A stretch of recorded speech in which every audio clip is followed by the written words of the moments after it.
Good evening and welcome back to Evelina. I'm going to start by being completely honest and saying that I've had a bad case of the lockdown blues today. And in the first of our shout out Saturdays, which I am very excited about, I'd like to give a massive shout out to my first, my most loyal and my kindest listener, who is my mother, who also spent an hour on the phone today getting me out of bed and persuading me to go outside and do something with my life. So on so many levels, I would not be here reading today if it were not for her. So shout out Saturday to my mother.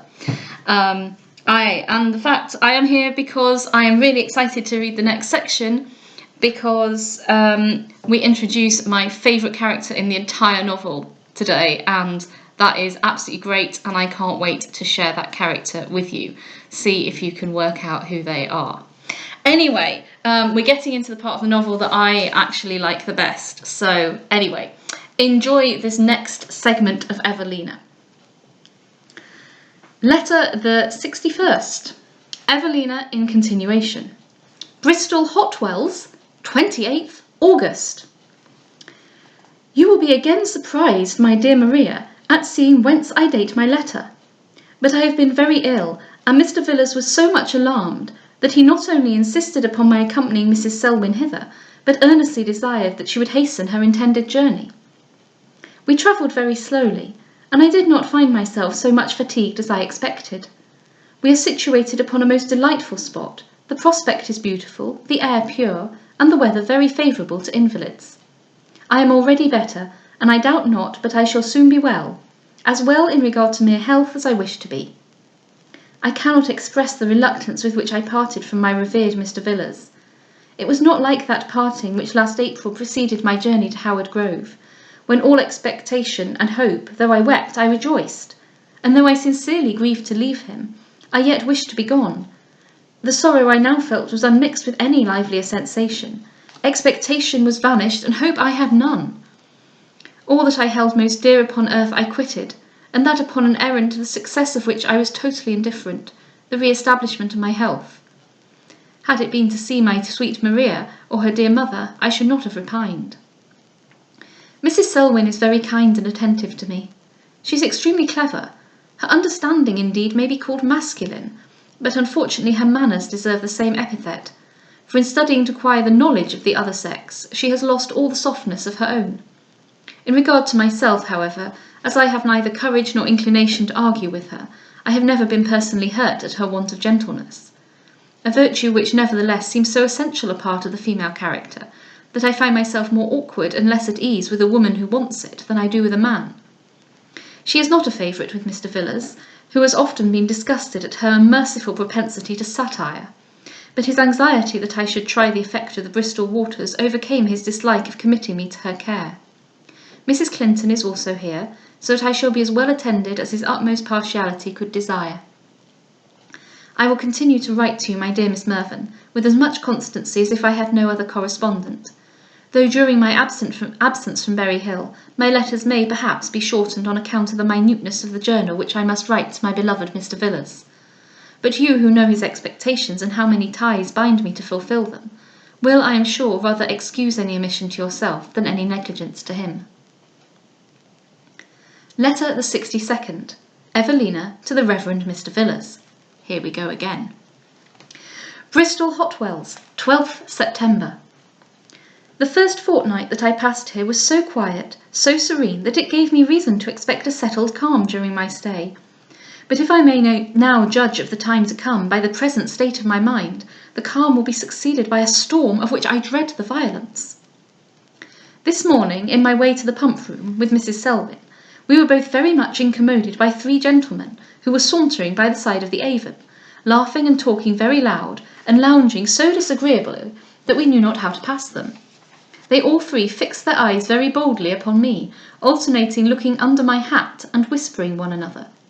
Mrs. Selwyn assumed an air of uncommon sternness and said, "You will please, gentlemen, either to proceed yourselves, or to suffer us." "Oh, ma'am," cried one of them, "we will suffer you with the greatest pleasure in life."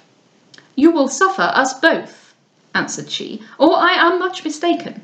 You had better, therefore, make way quietly, for I should be sorry to give my servant the trouble of teaching you better manners.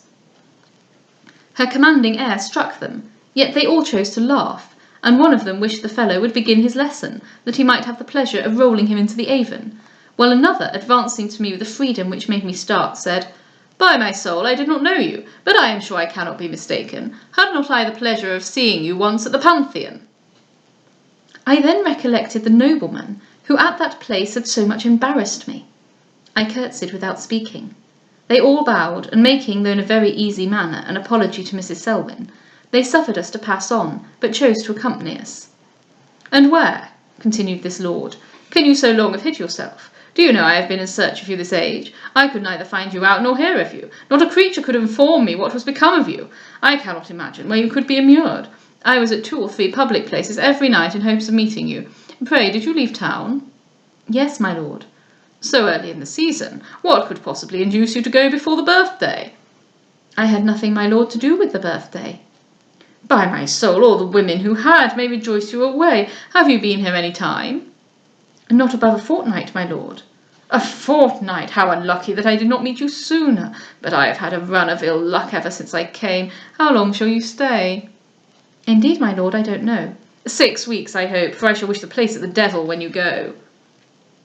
"Do you then flatter yourself, my lord," said Mrs. Selwyn, who had hitherto listened in silent contempt, "that you shall see such a beautiful spot as this when you visit the dominion of the devil?" "Ha, ha, ha! Faith, my lord," said one of his companions, who still walked with us, so the other had taken leave, "the lady is rather hard upon you."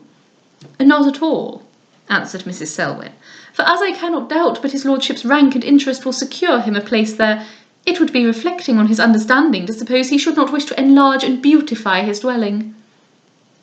Much as I was disgusted with this lord, I must own Mrs. Selwyn's severity rather surprised me, but you who have so often observed it will not wonder she took so fair an opportunity of indulging her humour. "As to places," returned he, totally unmoved, "I am so indifferent to them that the devil take me if I care which way I go. Objects, indeed, I am not so easy about, and therefore I expect that those angels with whose beauty I am so much enraptured in this world will have the goodness to afford me some little consolation in the other." "What, my lord?" cried Mrs. Selwyn.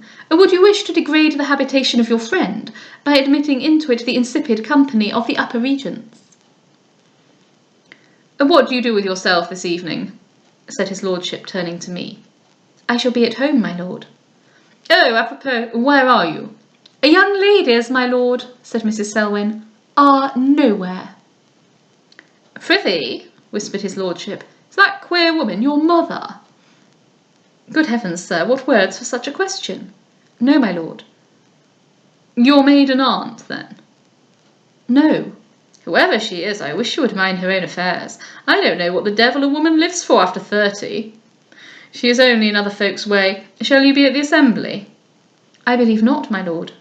"No. Why then how in the world can you contrive to pass your time?" "In a manner which your lordship will think very extraordinary," cried Mrs. Selwyn, "for the young lady reads."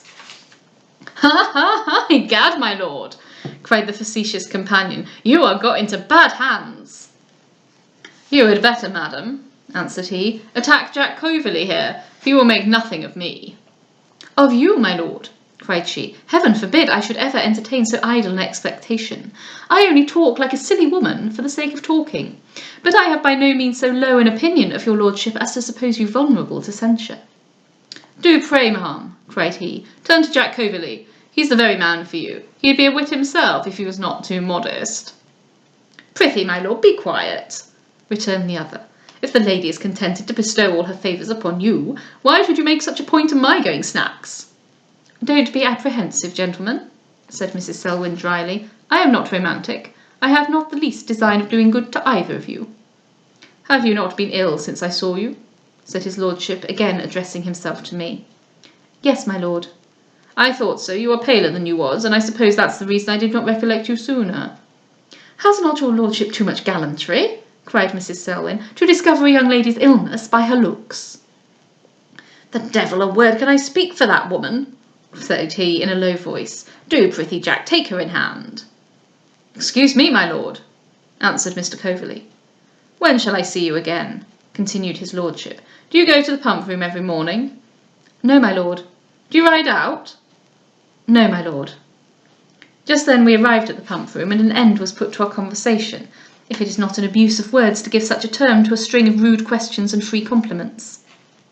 Just taking a brief pause here to say that I had not realised the extent to which Northanger Abbey satirised that entire conversation, including the idea of 6 weeks being the proper time to be tired of Bath. Anyway, we continue. Sorry, I just couldn't resist. He had not opportunity to say much more to me, as Mrs. Selwyn joined a large party, and I walked home between two ladies. He had, however, the curiosity to see us to the door. Mrs. Selwyn was very eager to know how I had made acquaintance with this nobleman, whose manners so evidently announced the character of a confirmed libertine.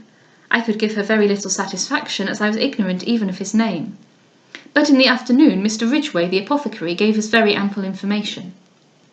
As his person was easily described, for he is remarkably tall, Mr. Ridgway told us he was Lord Merton, a nobleman who is but lately come into his title, though he has already dissipated more than half his fortune, a professed admirer of beauty, but a man of most licentious character, that among men his companions consisted chiefly of gamblers and jockeys, and among women he was rarely admitted. Well, Miss Anville, said Mrs. Selwyn, I am glad I was not more civil to him. You may depend upon me for keeping him at a distance. Oh, madam, said Mr. Ridgway, he may now be admitted anywhere, for he is going to reform. Has he under that notion persuaded any fool to marry him? Not yet, madam, but a marriage is expected to take place shortly. It has been some time in agitation, but the friends of the lady have obliged her to wait till she is of age. However, her brother, who has chiefly opposed the match, now that she is near being at her own disposal, is tolerably quiet. She is very pretty and will have a large fortune. We expect her at the Wells every day. What is her name? Said Mrs. Selwyn. Larpent, answered he. Lady Louisa Larpent, sister of Lord Orville. Lord Orville? Repeated I, all amazement. Yes, ma'am. His lordship is coming with her. I have had certain information. They ought to be at the Honourable Mrs. Beaumont's. She is a relation of my lord's, and has a very fine house upon Clifton Hill. His lordship is coming with her? Good God, what an emotion did these words give me! How strange, my dear sir, that just at this time he should visit Bristol. It will be impossible for me to avoid seeing him, as Mrs. Selwyn is very well acquainted with Mrs. Beaumont. Indeed, I have had an escape in not being under the same roof with him, for Mrs. Beaumont invited us to her house immediately upon our arrival, but the inconveniency of being so distant from the pump room made Mrs. Selwyn decline her civility. Oh, that the first meeting was over, or that I could quit Bristol without seeing him! Inexpressibly do I dread an interview. Should the same impertinent freedom be expressed by his looks which dictated his cruel letter, I shall not know how to endure either him or myself. Had I but returned it, I could be easier, because my sentiments of it would then be known to him. But now he can only gather them from my behaviour, and I tremble lest he should mistake my indignation for confusion, lest he should misstrew my reserve into embarrassment. For how, my dearest sir, how shall I be able totally to divest myself of the respect with which I have been used to think of him, the pleasure with which I have even used to see him? Surely he, as well as I, must recollect the letter at the moment of our meeting, and he will probably mean to gather my thoughts of it from my looks. Oh, that they could but convey to him my real detestation of impertinence and vanity! Then would he see how much he had mistaken my disposition when he imagined them my due. There was a time when the very idea that such a man as Lord Merton should ever be connected with Lord Orville would have both surprised and shocked me, and even yet I am pleased to hear of his repugnance to the marriage. But how strange that a man of so abandoned a character should be the choice of a sister of Lord Orville, and how strange that almost at the moment of the union he should be so importunate in gallantry to another woman. What a world is this we live in! How corrupt! How degenerate! Well might I be contented to see no more of it. If I find that the eyes of Lord Orville agree with his pen, I shall then think that all mankind, the only virtuous individual, resides at Berry Hill. Oh, tempora, oh mores, Evelina! It's a tough life. Cheers. Letter the 63rd. Evelina in continuation. Bristol Hotwells, 16th September. Oh, sir, Lord Orville is still himself. Still what from the moment I beheld I believed him to be, all that is amiable in man. And your happy Evelina, restored at once to spirits and tranquillity, is no longer sunk in her own opinion, nor discontented with the world, no longer with dejected eyes sees the prospect of passing her future days in sadness, doubt, and suspicion. With revived courage she now looks forward, and expects to meet with goodness even among mankind, though still she feels as strongly as ever the folly of hoping, in any second instance, to meet with perfection. Your conjecture was certainly right. Lord Orville, when he wrote that letter, could not be in his senses. Oh, that intemperance should have power to degrade so low a man so noble! This morning I accompanied Mrs. Selwyn to Clifton Hill, where beautifully situated is the house of Mrs. Beaumont. Most uncomfortable were my feelings during our walk, which was very slow, for the agitation of my mind made me more than usually sensible how weak I still continue. As we entered the house, I summoned all my resolution to my aid, determined rather to die than give Lord Orville reason to attribute my weakness to a wrong cause. I was happily relieved from my perturbation when I saw Mrs. Beaumont was alone. We sat with her for, I believe, an hour without interruption, and then we saw a phaeton drive up to the gate and a lady and gentleman alight from it. They entered the parlour with the ease of people who were at home. The gentleman I soon saw was Lord Merton. He came shuffling into the room with his boots on and his whip in his hand, and having made something like a bow to Mrs. Beaumont, he turned towards me. He waited, I believe, to discover first what chance had brought me to that house, where he did not look very much rejoiced at meeting me. He seated himself very quietly at the window without speaking to anybody.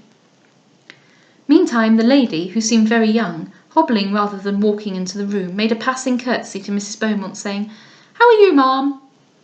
And then, without noticing anybody else, with an air of languor, she flung herself upon a sofa, protesting in a most affected voice, and speaking so softly she could hardly be heard, that she was fatigued to death. "Really, ma'am, the roads are so monstrous dusty. You can't imagine how troublesome the dust is to one's eyes. And the sun, too, is monstrous disagreeable. I dare say I shall be so tanned I shan't be fit to be seen this age. Indeed, my lord, I won't go out with you any more, for you don't care where you take one." "Upon my honour," said Lord Merton, "I took you the pleasantest ride in England. The fault was in the sun, not me." "Your lordship is in the right," said Mrs. Selwyn, "to transfer the fault to the sun, because it has so many excellencies to counterbalance partial inconveniences, that a little blame will not injure that in our estimation." Lord Merton looked by no means delighted at this attack, which I believe she would not readily have made, but to revenge his neglect of us. "Did you meet your brother, Lady Louisa?" said Mrs. Beaumont. "No, ma'am. Is he rode out this morning?" I then found what I had before suspected, that this lady was Lord Orville's sister. How strange that such near relations should be so different to each other. There is, indeed, some resemblance in their features, but in their manners not the least. "Yes," answered Mrs. Beaumont, "and I believe he wished to see you." "My lord drove so monstrous fast," said Lady Louisa, "that perhaps we passed him. He frightened me out of my senses. I declare my head is quite giddy. Do you know, ma'am, we have done nothing but quarrel all the morning. You can't think how I've scolded. Have I not, my lord?" And she smiled expressively at Lord Merton. "You have been, as you always are," said he, twisting his whip with his fingers, "all sweetness." "Oh, fie, my lord," cried she. "I know you don't think so. I know you think me very ill-natured. Don't you, my lord?" "No, upon my honour. How can your ladyship ask such a question? Pray, how goes time? My watch stands." "It is almost 3, answered Mrs. Beaumont. "Lord, ma'am, you frighten me," cried Lady Louisa, and then turning to Lord Merton, "Why now, you wicked creature, did you not tell me it was but 1? Mrs. Selwyn then rose to take leave, but Mrs. Beaumont asked if she would look at the shrubbery. "I should like it much," answered she, "but that I fear to fatigue Miss Anville." Lady Louisa then, raising her head from her hand on which it had leant, turned round to look at me, and having fully satisfied her curiosity without any regard to the confusion it gave me, turned about and again leaning on her hand, took no further notice of me. I declared myself very able to walk, and begged that I might accompany them. "What say you, Lady Louisa?" cried Mrs. Beaumont, "to a stroll in the garden?" "Me, ma'am, I declare I can't stir a step. The heat is so excessive it would kill me. I'm half dead with it already. Besides, I shall have no time to dress. Will anybody be here to-day, ma'am?" "I believe not, unless Lord Merton will favour us with his company." "With great pleasure, ma'am." Well, I declare you don't deserve to be asked, cried Lady Louisa. You a wicked creature, you. I must tell you one thing, ma'am. You can't think how abominable he was. Do you know, we met Mr. Lovell in his new phaeton, and my lord was so cruel as to drive against it. We really flew. I declare I could not breathe. Upon my word, my lord, I'll never trust myself with you again. I won't indeed. We then went into the garden, leaving them to discuss the point at their leisure. Do you remember a pretty but affected young lady I mentioned to have seen in Lord Orville's party at the Pantheon? How little did I then imagine her to be his sister! Yet Lady Louisa Larpent is the very person. I can now account for the piqued manner of her speaking to Lord Merton that evening, and I can now account for the air of displeasure with which Lord Orville marked the undue attention of his future brother-in-law to me. We had not walked long ere at a distance I perceived Lord Orville, who seemed just dismounted from his horse, enter the garden. All my perturbation returned at the sight of him, yet I endeavoured to repress every feeling but resentment. As he approached us, he bowed to the whole party, but I turned away my head to avoid taking any share of his civility. Addressing himself immediately to Mrs. Beaumont, he was beginning to inquire after his sister, but upon seeing my face, he suddenly exclaimed, "Miss Anville!"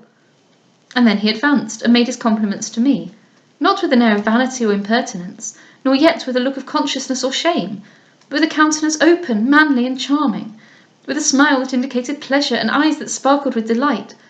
On my side was all the consciousness, for by him I really believe the letter was at that moment entirely forgotten.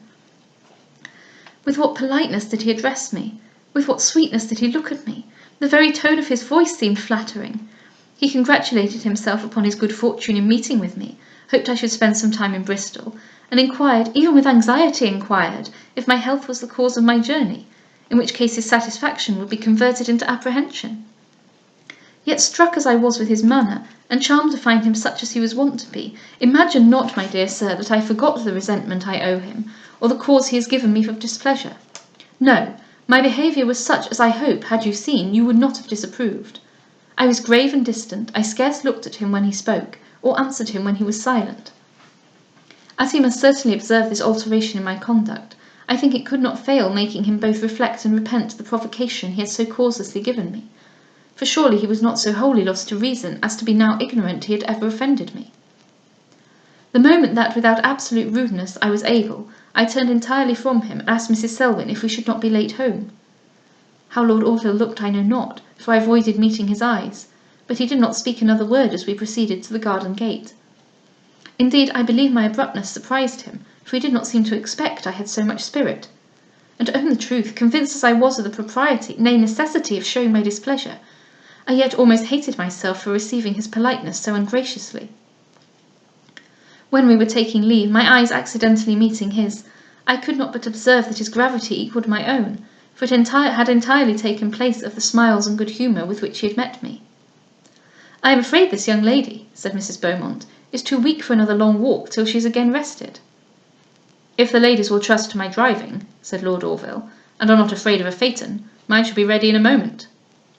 "You are very good, my lord," said Mrs. Selwyn, "but my will is yet unsigned, and I don't choose to venture in a phaeton with a young man while that is the case." "Oh," cried Mrs. Beaumont, "you need not be afraid of my Lord Orville, for he is remarkably careful." "Well, Miss Anville," answered she, "what say you?" "Indeed," cried I had much rather walk." But then, looking at Lord Orville, I perceived in his face a surprise so serious at my abrupt refusal, that I could not forbear adding, "for I should be sorry to occasion so much trouble." Lord Orville, brightening at these words, came forward and pressed his offer in a manner not to be denied, so the phaeton was ordered. And indeed, my dear sir, I know not how it was, but from that moment my coldness and reserve insensibly wore away. You must not be angry. It was my intention, nay, my endeavour, to support them with firmness. But when I formed the plan, I thought only of the letter, not of Lord Orville. And how is it possible for resentment to subsist without provocation? Yet believe me, my dearest sir, had he sustained the part he began to act when he wrote the ever-to-be-regretted letter, your Evelina would not have forfeited her title to your esteem by contentedly submitting to be treated with indignity. We continued in the garden till the phaeton was ready. When we parted from Mrs. Beaumont, she repeated her invitation to Mrs. Selwyn to accept an apartment in her house. For the reason I have already mentioned made it be again declined. Lord Orville drove very slowly, and so cautiously, that notwithstanding the height of the phaeton, fear would have been ridiculous. I supported no part in the conversation, but Mrs. Selwyn extremely well supplied the place of two. Lord Orville himself did not speak much, but the excellent sense and refined good breeding which accompanied every word he utters give value and weight to whatever he says. "I suppose, my lord," said Mrs. Selwyn when we stopped at our lodgings, "you would have been extremely confused had we met any gentlemen who have the honour of knowing you." "If I had," answered he, "it would have been from mere compassion at their envy." "No, my lord," answered she, "it would have been from mere shame that in an age so daring, you alone should be such a coward as to forbear to frighten women." "Oh!" cried he, laughing, "when a man is in a fright for himself, the ladies cannot but be in security, for you have not had half the apprehension for the safety of your persons that I have for that of my heart." He then alighted, handed us out, took leave, and again mounting the phaeton, was out of sight in a minute. "Certainly," said Mrs. Selwyn when he was gone, "there must have been some mistake in the birth of that young man. He was undoubtedly designed for the last age, for he is really polite. And now, my dear sir, do not you think, according to the present situation of affairs, I may give up my resentment without imprudence or impropriety? I hope you will not blame me. Indeed, had you, like me, seen his respectful behaviour, you would have been convinced of the impracticability of supporting any further indignation." Oh, Evelina, Evelina, Evelina. This can't possibly end well, can it? Anyway, I have cheered myself up so tremendously much by reading this, and I hope that whatever you are feeling about your current situation, you are also feeling cheered by hearing Evelina. So I will leave you until tomorrow evening. Good night.